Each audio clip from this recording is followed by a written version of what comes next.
সুপ্রিয় শিক্ষার্থীবৃন্দ, আশা করি তোমরা ভালো আছো। আমাদের দেশে এখন আবার করোনা ভাইরাসের উপর বিভিন্ন এলাকায় অতিবৃষ্টি বা কোনো কোনো এলাকায় বন্যা শুরু হতে যাচ্ছে বা শুরু হয়ে গেছে। যাক, আল্লাহর ইচ্ছা আমরা এখনও ভালো আছি। তো আজকে আমরা অনার্স ফার্স্ট ইয়ারের আমার 5th ক্লাস, এর আগে 4টা ক্লাস আমরা নিয়েছি। আজকে আমরা অ্যানালাইটিক অ্যান্ড ভেক্টর জিওমেট্রির 3 ডাইমেনশন অংশ, যেটা 3 ডাইমেনশন অংশ ষষ্ঠ অধ্যায় কোঅর্ডিনেটস আমরা পড়েছি। ত্রিমাত্রিক স্থানাঙ্ক সেটা আমরা পড়েছি। এখন আজকে আমরা দ্য প্লেন, সমতল। কেমন সমতল? যে সমতলের দৈর্ঘ্য প্রস্থ উচ্চতা রয়েছে এমন একটা সমতল যে অধ্যায়, সে অধ্যায় নিয়ে আজকে আমরা তোমাদের সাথে আমরা আলোচনা করব। Analytic and vector geometry.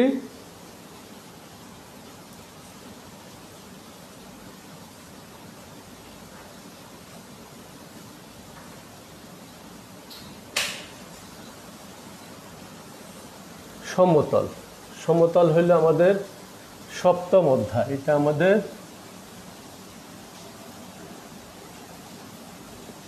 সপ্তম অধ্যায়, সমতল। তাহলে আমরা সমতলের এক্স ওয়াই জেড চলক বিশিষ্ট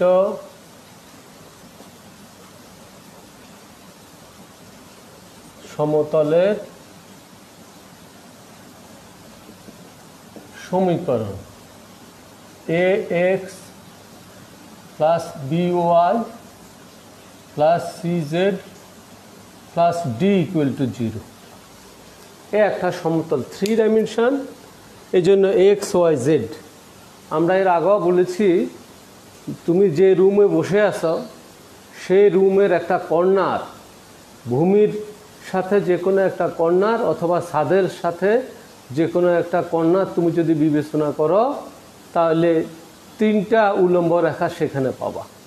দৈর্ঘ্য বরাবর একটা, প্রস্থ বরাবর একটা এবং উলম্ব বরাবর একটা। ওইটাকে আমরা বলি যে কোনো একটা রুমের কর্নার যদি আমরা বিবেচনা করি, তাহলে দৈর্ঘ্য প্রস্থ উচ্চতা আমরা এইভাবে আমরা লিখতে পারি। আমরা এটাকে যদি আমরা ওয়াই অক্ষ বলি থাকি, তাহলে এক্স অক্ষটা হলে এইটা, এই 2টা অক্ষের উপর লম্ব যেটা, ঠিক এমনটা হবে। হ্যাঁ, তো এইটা তো সমতল, এখানে 2 ডাইমেনশনে দেখানো যাচ্ছে না ওইভাবে, যার কারণে এটা হবে এই যে এক্স, এই ও এক্স ও ওয়াই ও জেড, এই 3টা পরস্পর লম্ব, উলম্ব বরাবর অবস্থান করছে তারা। তাহলে 3 ডাইমেনশন। 3 ডাইমেনশনের সমতল সমীকরণ আমরা লিখছি। এবার আমরা লিখব, এটা মনে করো একটা সমীকরণ, আমরা সূত্র আকারে আজকে এই সূত্রগুলো আমরা আলোচনা করব। সূত্র আলোচনা করার পরে সুযোগ থাকলে আমরা 1-2টা অঙ্ক করব, অথবা পরের ক্লাসে আমরা অঙ্কগুলো করব। দেখে আমরা আলোচনা করতে থাকি যতটুকু আমরা এগোতে পারি। আচ্ছা, তারপরে আমাদের আছে x1 y1 z1 বিন্দুগামী।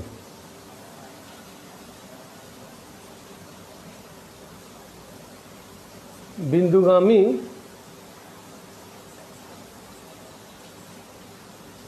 সমতলের সমীকরণ,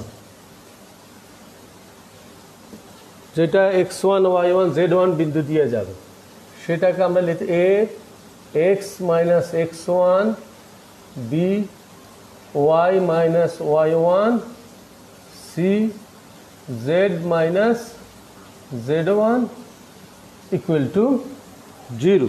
কেমন?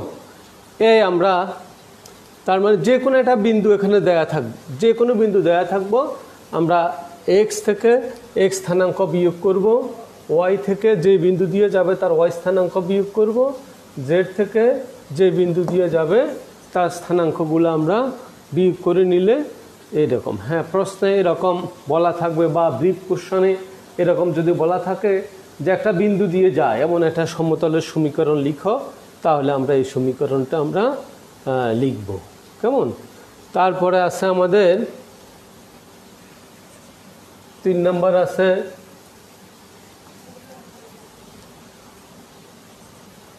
x1 y1 z1। কেমন? 3টা বিন্দু, 3 বিন্দুগামী সমতলের সমীকরণ x1 y1 z1 x2 y2 z2 এবং x3 y3 z3, এই 3টা বিন্দুগামী সমতলের সমীকরণ। বিন্দুগামী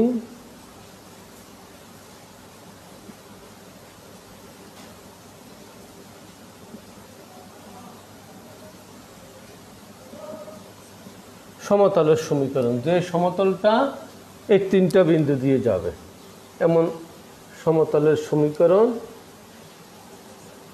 x minus x1 y minus y2 minus x minus x2 y minus y1। কেমন? Equal to k x minus x1 z minus z2 minus x minus x2 z minus z1। কেমন?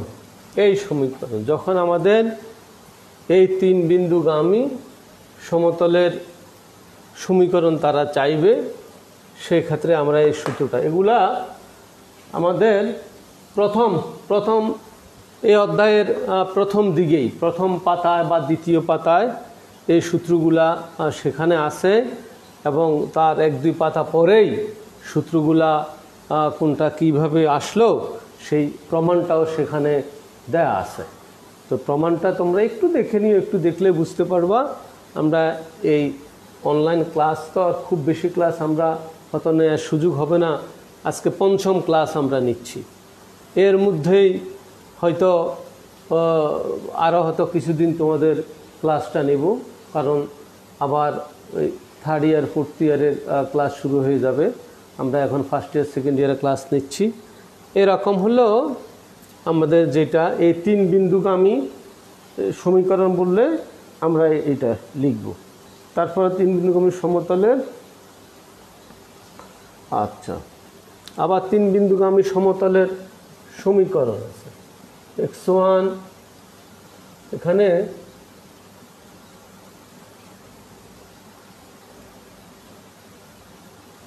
z2, 3টা বিন্দু, 2 বিন্দুগামী,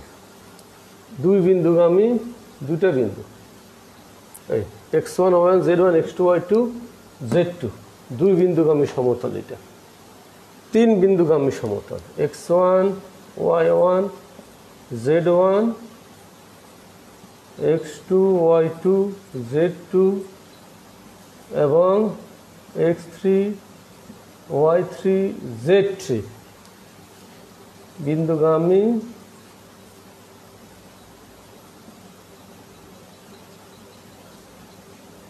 সমতলের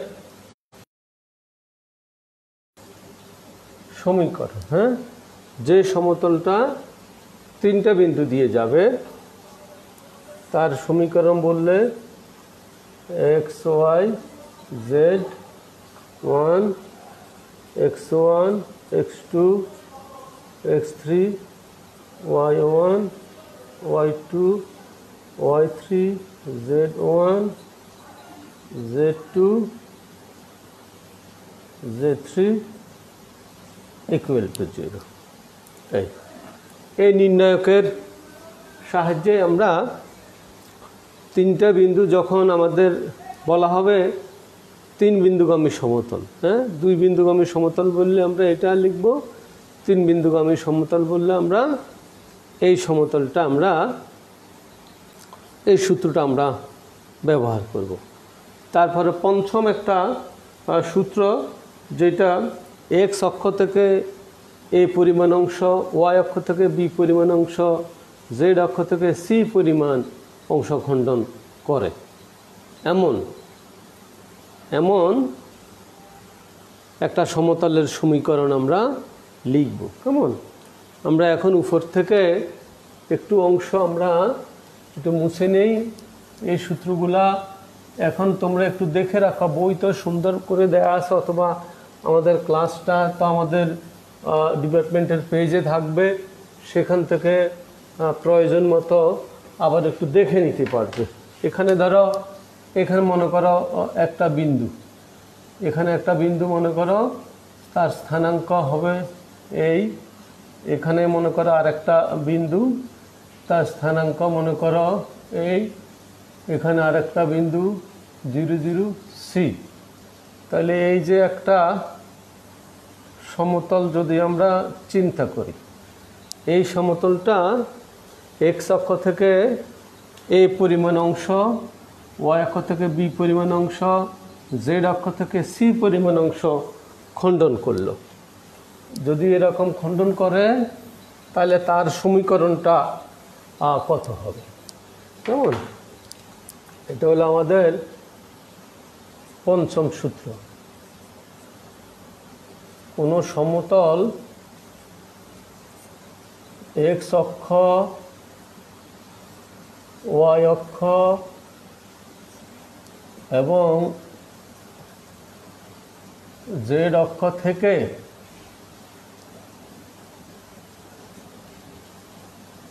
যথাক্রমে এ বি সি পরিমাণ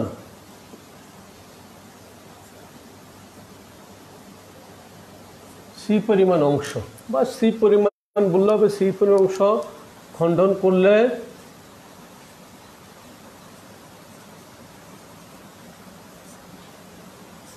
ওই সমতলের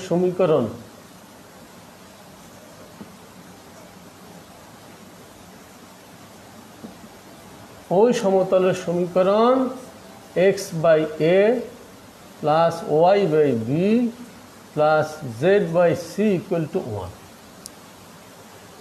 তোমরা একটু খেয়াল করলে দেখবা, আমরা ইন্টারমিডিয়েট ক্লাসে 2 ডাইমেনশনে পড়ছি, এক্স অক্ষ থেকে এ এবং ওয়াই অক্ষ থেকে বি পরিমাণ অংশ খণ্ডন করলে তার সমীকরণ ছিল x by a plus y by b equal to 1। এটা ছিল আমাদের। কেমন? সেটা ছিল এমন, এই রেখাটা যদি এমন হয়, কেমন, এটা হলো এ, এটা হলো বি, এটা স্থানাঙ্ক ছিল ও বি, এটা এ 0 0 0 বি 0 এ। সেই ক্ষেত্রে এক্স বাই এ এক্স অক্ষ থেকে খণ্ডিত অংশের পরিমাণ, ওয়াই বাই বি ওয়াই অক্ষ থেকে খণ্ডিত অংশের পরিমাণ ছিল 2 ডাইমেনশন। আমরা এই শুরুর দিকে আমাদের এই অ্যানালাইটিক অ্যান্ড ভেক্টর জিওমেট্রি ক্লাসের শুরুর দিকে আমরা যেগুলো পড়েছি 2 ডাইমেনশন, আর এখন হলো 3 ডাইমেনশন, 3টে অক্ষ, এক্স ও ওয়াই ও জেড 3টে অক্ষ। তো কোনো সমতল বলতে তুমি তোমার রুমের যে কোনো একটা কর্নারে যদি একটা বই রাখো, যার এক্স অক্ষ, ওয়াই অক্ষ, জেড অক্ষ আছে, এমন একটা বই যদি তুমি হেলান দিয়ে রাখো, তাহলে 3টে অক্ষ থেকে সে অংশ খণ্ডন করবে। এরকম এক্স অক্ষ থেকে যে অংশ খণ্ডন করবে এক্স বাই এ, ওয়াই অক্ষ থেকে যে পরিমাণ অংশ খণ্ডন করবে b y by b plus z by c পরিমাণ অংশ খণ্ডন করলে জেড অক্ষ থেকে ইকুয়াল টু 1। এইভাবে আমরা ব্রিফ কোশ্চেনে যদি এরকম থাকে যে 2 3 4, যে কোনো একটা সমতল এক্স অক্ষ, ওয়াই অক্ষ, জেড অক্ষ থেকে যথাক্রমে 2 3 4 অংশ খণ্ডন করে, তাহলে x by 2 plus y by 3 plus z by 4 equal to 1। এইভাবে আমরা লিখব। এক্স অক্ষ থেকে খণ্ডিত অংশের পরিমাণ এক্সের নিচে থাকবে, ও অক্ষ থেকে খণ্ডিত অংশের পরিমাণ ওয়াইয়ের নিচে থাকবে, জেড অক্ষ থেকে খণ্ডিত অংশের পরিমাণ জেডের নিচে থাকবে। এইভাবে এই সূত্রগুলা প্রয়োগ করব। তারপরে আমাদের সমতল এই অংশটুকু আমরা আবার একটু মুছে ফেললাম, ওকে এখানে রেখে দিলাম, আমাদের হয়তো কোনো কাজে আসবে। এই সমতলটা, আমাদের এই সমতলটা হলো এক্স ওয়াই সমতল বা তল, YZ সমতল, ZX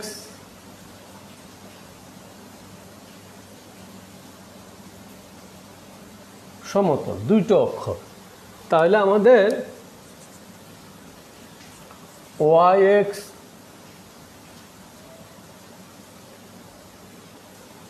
YZ ZX XY সমতলের সমীকরণ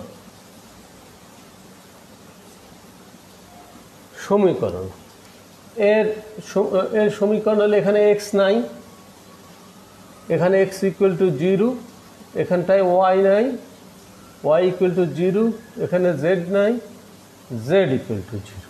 এই যখন আমাদের YZ ভাইভাতে যদি আমাদের এরকম জিজ্ঞাসা করে YZ সমতলের সমীকরণ বলো, তাহলে YZ এখানে x না, x এর মান এখানে 0, এই অংশে x এর স্থানাঙ্ক 0 হবে, এখানে y নাই, y ইকুয়াল টু 0 হবে, এখানটায় z নাই, z ইকুয়াল টু 0 হবে।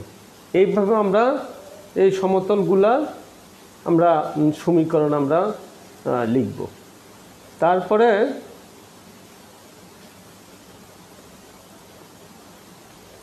দুইটা সমতল পরস্পর সমান্তরাল হওয়ার শর্ত, দুইটা সমতল A1x B1y C1 plus z equal to 0 এবং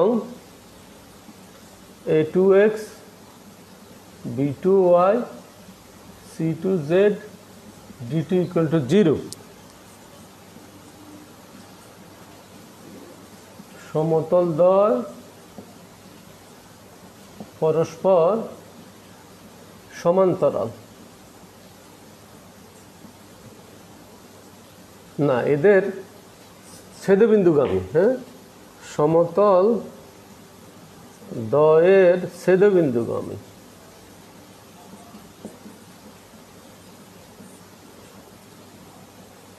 সমতলের সমীকরণ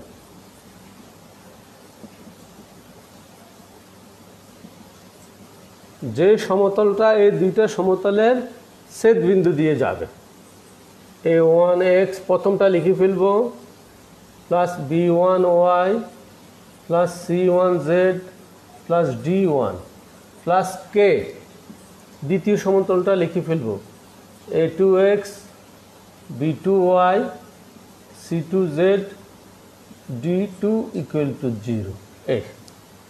এটা হলো সে ওই ক্ষেত্রে আমরা এই সূত্র কাজে লাগাবো যেখানে দুইটা সমতল দেয়া থাকবে, বলবো যে এমন একটা সমতল বের করো যে সমতল এই দুইটা সমতলের ছেদবিন্দু গামী হবে, মানে ওই যে সমতলটা এই দুইটা সমতলের ছেদবিন্দু দিয়ে যাবে তার সমীকরণ বের করতে বললে আমরা এই সূত্র আমরা ব্যবহার করব। তারপরে দুইটা সমতলের মধ্যবর্তী কোণ আমরা বের করব। ধরো এখানে 8 নম্বর সূত্র যদি আমরা মনে করি A1x plus B1y plus C1z plus D1 equal to 0, আবার আমাদের A2x plus B2y plus C2z plus D2 equal to 0। কেমন? সমতল দ্বয়ের মধ্যবর্তী কোণ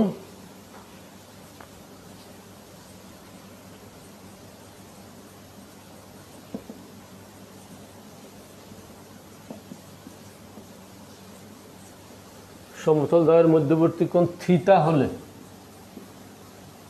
তাদের মধ্যবর্তী কোণ যদি থিটা হয় তাহলে cos theta equal to A1 A2 plus B1 B2 plus C1 C2। এখানে যাবে আমাদের A1 square B1 square C1 square A2 square B2 square C2 square. আমাদের যখন দুইটা সমতলের এই সূত্র এর আগের অধ্যায়েও আমরা ভিন্নভাবে পেয়েছি, সেক্ষেত্রে আমরা রেখা হিসাবে পেয়েছি, দুইটা রেখার মধ্যবর্তী কোণ হিসাবে আমরা পেয়েছি, যাদের দিকানুপাত ছিল A1 B1 C1 এবং A2 B2 C2। এখানে একই বিষয় একই রকম, কিন্তু রেখার পরিবর্তে এখানে সমতল আসছে। দুইটা সমতলের মধ্যবর্তী কোণ যখন আমরা নির্ণয় করব তখন আমরা এই সূত্রটা আমরা ব্যবহার করব। এখন দেখো, সমতল দুটা লম্ব হওয়ার শর্ত। লম্ব যদি হয় তাহলে এখানে 90 ডিগ্রি যদি হয় তাহলে cos 90 ডিগ্রি 0, সেখানে আড়াআড়ি গুণে 0 হয়ে যাবে, শুধু উপরের অংশটা থাকবে। দুটি সমতল লম্ব হওয়ার শর্ত।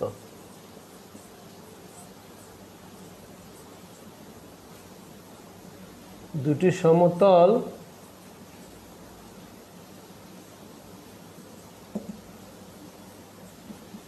লম্ব হওয়ার শর্ত A1 A2 B1 B2 C1 C2 = 0। এই সূত্রটা আমরা অঙ্ক করার সময় আমরা ব্যবহার করব। এই শর্তটুকু যদি দেখাও যে তারা লম্ব এরকম বলা থাকে, সমতল দল লম্ব, তবু আমরা এই সূত্র ব্যবহার করব। বা একটা কন্ডিশন হিসাবে যদি আমাদের লম্ব সমতলের সমীকরণ বের করতে হবে, সেখানে একটা সমীকরণের সাথে আরেকটা সমীকরণের যখন আমরা তুলনা করব, তুলনা করতে গেলে আমরা এই সূত্র ব্যবহার করে A B C এই মানগুলো আমরা ব্যবহার করব, বা A1 B1 C1 এই মানগুলো আমরা ব্যবহার করে আমরা সমতলটা আমরা লিখে নিব। তারপরে আমরা উপরের দিক থেকে কিছু অংশ আমরা মুছে ফেলব। আমরা এখন সমান্তরাল হওয়ার শর্তটা একটু দেখব। দুটি সমতল কখন সমান্তরাল হবে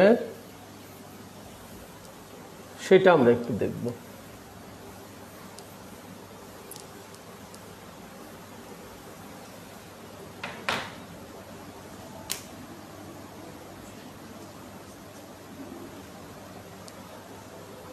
আচ্ছা, এটা আমাদের 1 2 দিয়ে দেই।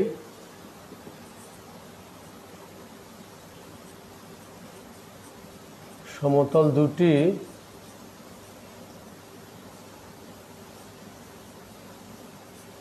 সমান্তরাল হওয়ার শর্ত A1 A2 B1 B2 C1 C2। এটা ঠিক এর আগের অধ্যায়, সেখানে আমরা ত্রিমাত্রিক স্থানাঙ্ক অধ্যায়, আমরা ষষ্ঠ অধ্যায় দুটি রেখা সমান্তরাল হওয়ার শর্ত হিসাবে আমরা এটা লিখেছি। কেমন? এখানে দুটি সমতল সমান্তরাল হওয়ার শর্ত। তাহলে আমরা কোণ নির্ণয় করতে গেলে এই সূত্র ব্যবহার করব, আর লম্ব হওয়ার শর্ত, লম্ব মানে 90 ডিগ্রি হলে আমরা এই সূত্র ব্যবহার করব। সমান্তরাল কথা বলা থাকলে আমরা সূত্র ব্যবহার করব। তারপরে আছে আমাদের একটা রেখার সমান্তরাল রেখার সমীকরণ আমরা বের করব। একটা রেখার সমান্তরাল রেখা 8 গেল।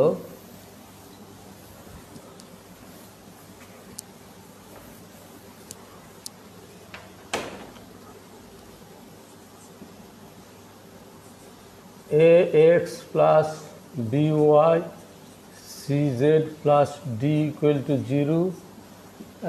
এর সমান্তরাল সমতলের সমীকরণ AX plus BY CZ plus নতুন একটা কনস্ট্যান্ট দিয়ে দেব। এই ডি এর পরিবর্তে এই অংশটুকু সমান্তরাল রেখার মতো, সমান্তরাল রেখার মতো এই অংশটুকু ঠিকই থাকবে, শুধু নতুন একটা কনস্ট্যান্ট। কেমন? তারপরে আর একটা আমরা এখন লিখব, তারপর আমরা সূত্র x1 y1 z1 বিন্দুগামী বিন্দুগামী মানে বিন্দু দিয়ে যা, হ্যাঁ, একটা রেখা একটা সমতল x1 y1 z1 বিন্দু দিয়ে যা বিন্দুগামী, এবং a1x b1y c1z plus d1 equal to 0 O a2x b2y c2z plus d2 equal to 0 সমতল দ্বয়ের উপর লম্ব।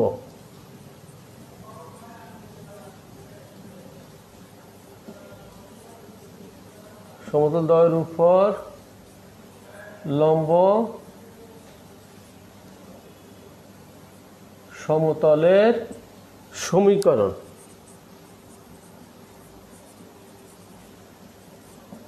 এমন একটা সমীকরণ এখন আমরা লিখব যেই সমীকরণটা হবে এই বিন্দু দিয়ে যাবে এবং এই দুইটা সমতলের উপর লম্ব হবে, এমন সমতলের সমীকরণ x minus x1 y minus y1 z minus z1। এখানটা হবে আমাদের a1 b1 c1 a2 b2 c2, এই জিনিসগুলো, এই যে এরা আসবে ইকুয়াল টু 0। এই সমতলটা, এই সূত্রটুকু, এই সূত্রের অনেকগুলো অঙ্ক আছে আমাদের। এই সূত্র আমরা যখন চ্যাপ্টারের অঙ্ক করতে যাব এই সূত্রটা আমরা বিভিন্ন সময় আমরা ব্যবহার করব।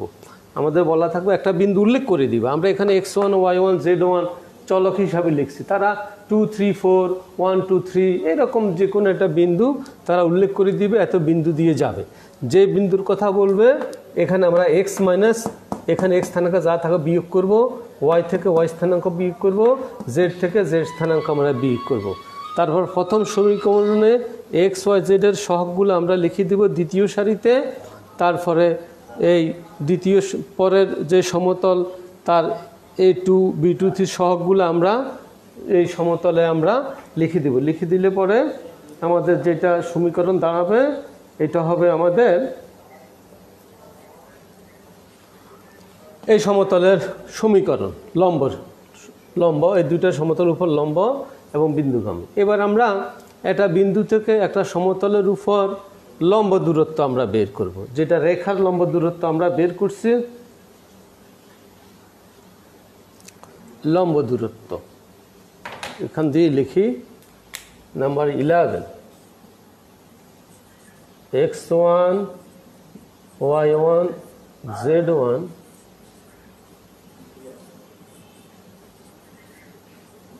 বিন্দু থেকে ax plus by cz plus d equal to 0 সমতলের লম্ব দূরত্ব।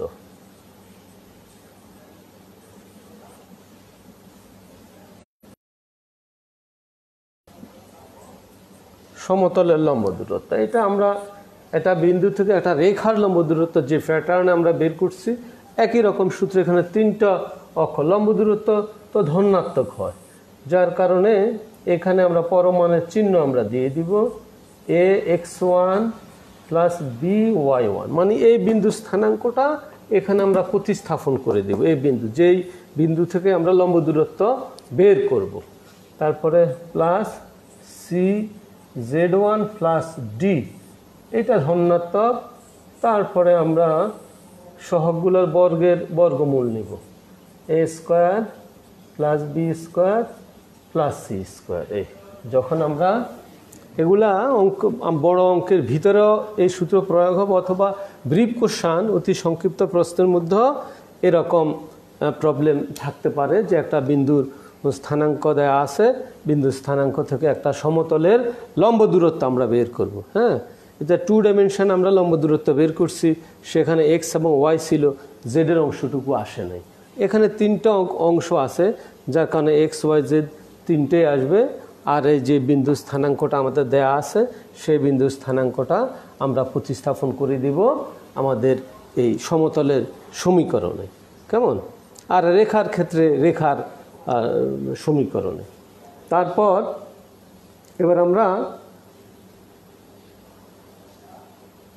থিওরাম নাম্বার 8, কেমন 8 নম্বর থিওরামে সেখানে বলা আছে যে দিক কোসাইন, অবিলম্বের দিক কোসাইন নির্ণয়, কোনো একটা সমতলের অবিলম্বের দিক কোসাইন নির্ণয়। অবিলম্বের দিক cosine,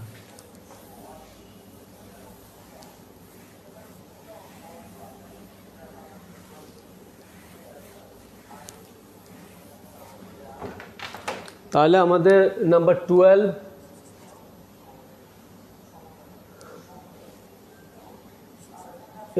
ax plus by plus cz plus d equal to 0, এত সমতলের অবিলম্বের দিক কোসাইন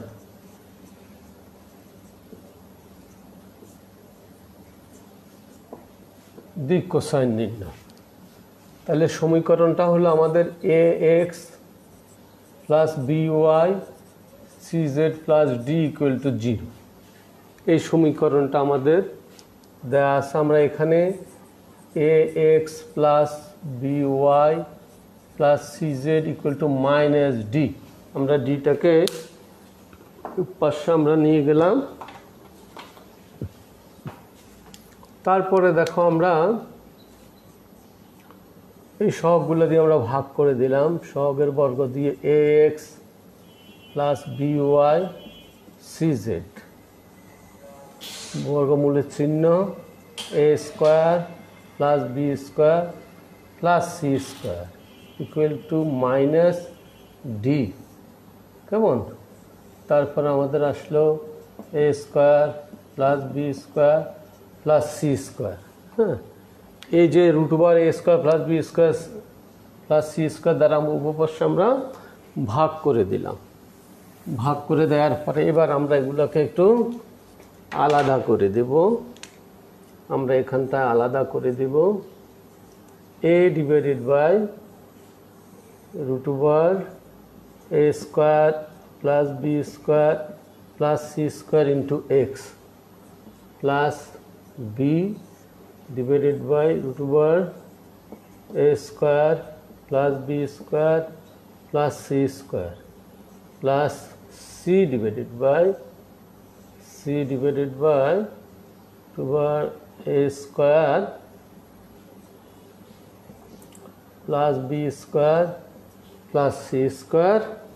এখানটা ওয়াই আসবে, এখানটা জেড আসবে, equal to minus d a square plus b square plus c square. এই এখন দিক কোসাইন, কেমন। সুতরাং প্রদত্ত সমতলের দিক কোসাইন, এই যে তার এক্স এর সাথে a by root a square plus b square plus c square, b root over a square plus b square plus c square এবং c over a square plus b square plus c square, কেমন। এ হলো সমতলের দিক cosine. অথবা ভিন্ন চিহ্নেরও হতে পারে, এগুলা মাইনাস দিয়েও আমরা দিতে পারবো। আর একটা আছে আমাদের মূল বিন্দু থেকে অবিলম্বের দৈর্ঘ্য, মূল বিন্দু হতে অবিলম্বের দৈর্ঘ্য এবং মূল বিন্দু থেকে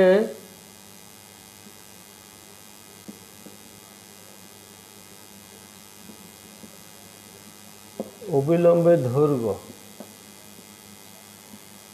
মূল বিন্দু থেকে অবিলম্বের দৈর্ঘ্য হলো ইকুয়াল টুতে যে অংশটুকু থাকবে সমীকরণে আকারে লেখার পরে থাকবে। এখানে মাইনাস পরমাণের চিহ্ন দিয়ে দিলাম আমরা। দৈর্ঘ্য সবসময় ধনাত্মক হবে, a square plus b square plus c square.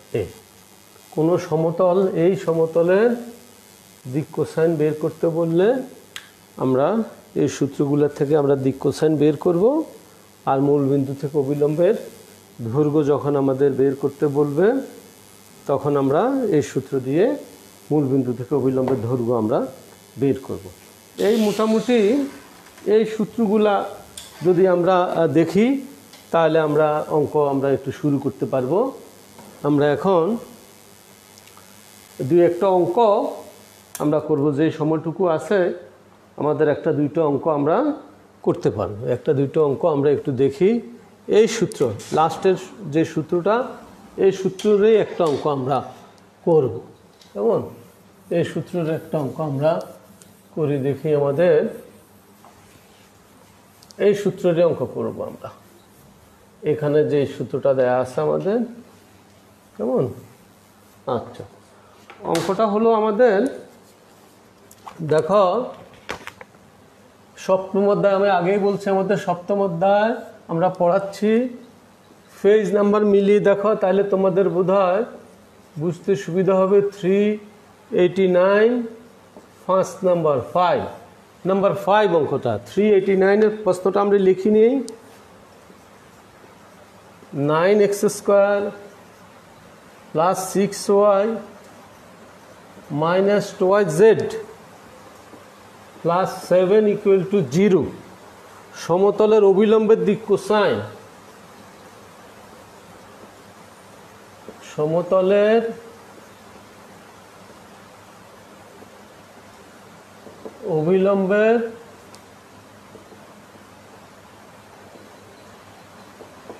অবিলম্বের দিক কোসাইন এবং এর দৈর্ঘ্য নির্ণয়।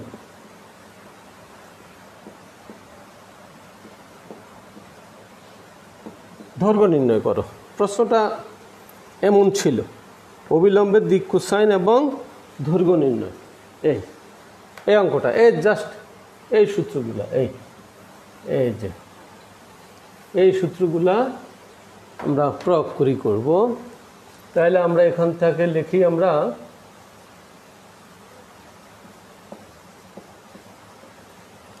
প্রদত্ত সমীকরণ লিখে দেই। আমরা প্রদত্ত সমতলের সমীকরণ,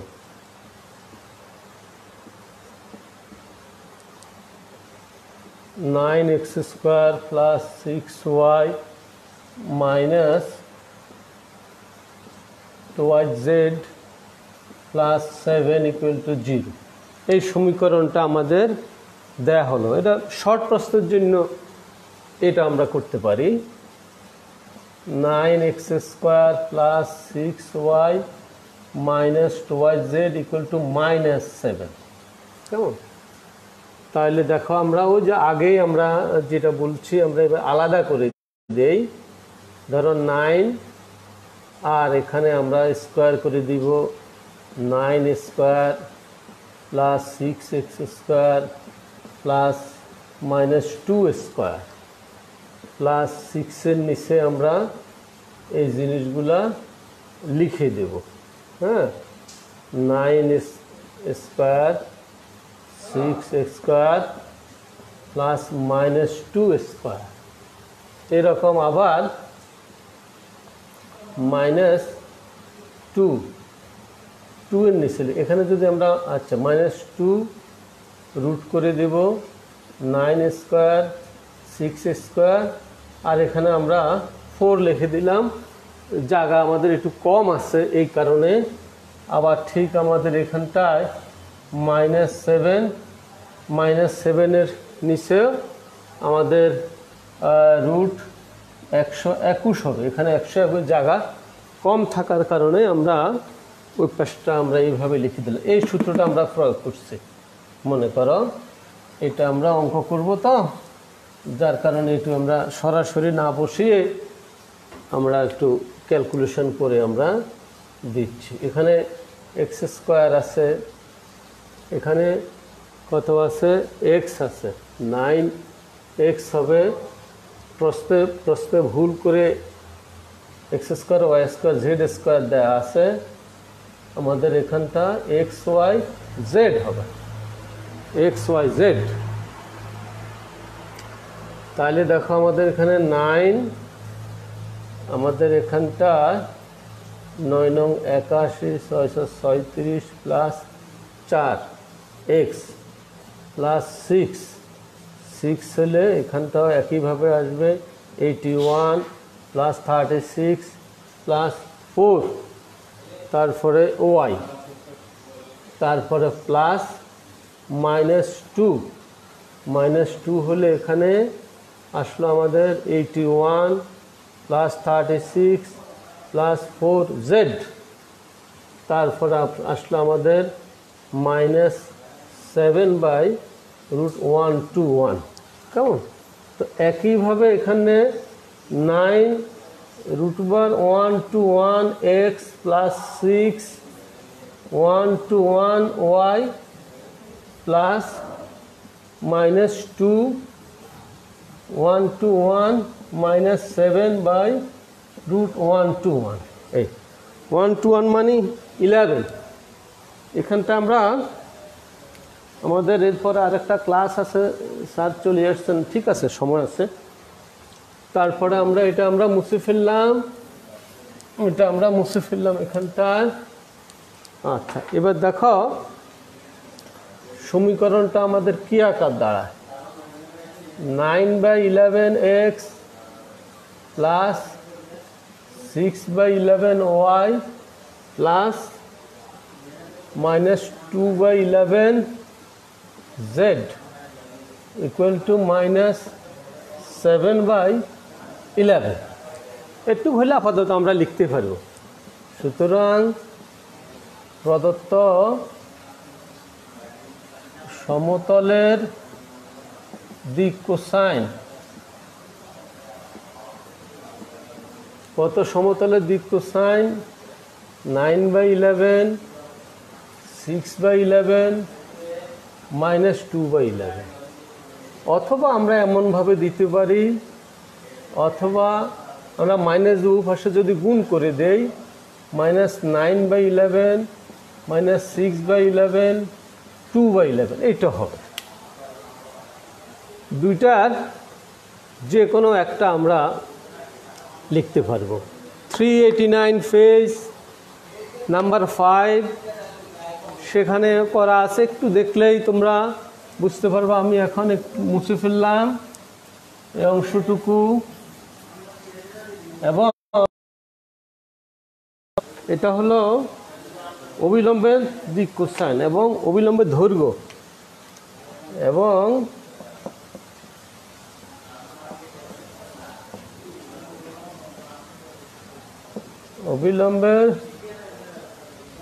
অবিলম্বের দৈর্ঘ্য হলো ইকুয়াল টু যেটা থাকবে -7/11, তার মানে 7/11।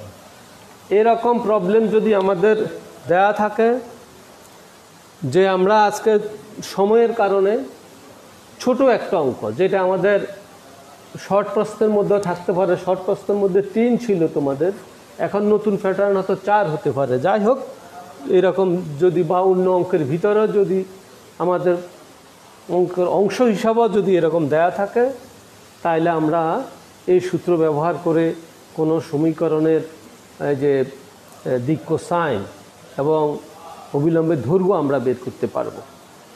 এছাড়া কতগুলো অঙ্ক আছে তোমাদের 12 সহ সামনের দিকে কয়েকটা অঙ্ক আছে, যেগুলা বিভিন্ন সময় আসছে পরীক্ষা। আসলে এই অঙ্কগুলা তোমাদেরকে একটু দেখতে হবে। আমরা সাধারণত বলি যে 2010 সাল থেকে যে প্রবলেমগুলা বিভিন্ন পরীক্ষা আমাদের আসছে, সেগুলা তোমরা বইতে এখন করাই আছে। ম্যাক্সিমাম অঙ্ক পরীক্ষা যেগুলো আসছে করে দেয়া আছে। সূত্রগুলা প্রথমে একটু দেখো, সূত্রগুলা বোঝার চেষ্টা করো, বা বইতে সুন্দর করে প্রমাণও করে দেয়া আছে। সূত্রগুলো একটু দেখো, দেখে তারপরে সূত্রের আলোকে অঙ্কগুলা বইতে করে দেয়া আছে। তুমি যদি ওইটা শুধু চোখ দিয়ে দেখো, চোখ বুলাইয়া, তাহলে কিন্তু শিখা হবে না।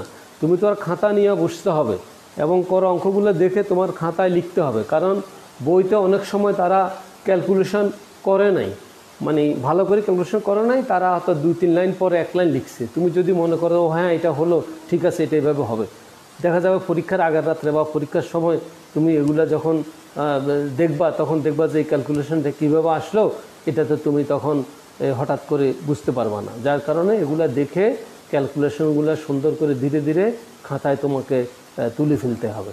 কেমন?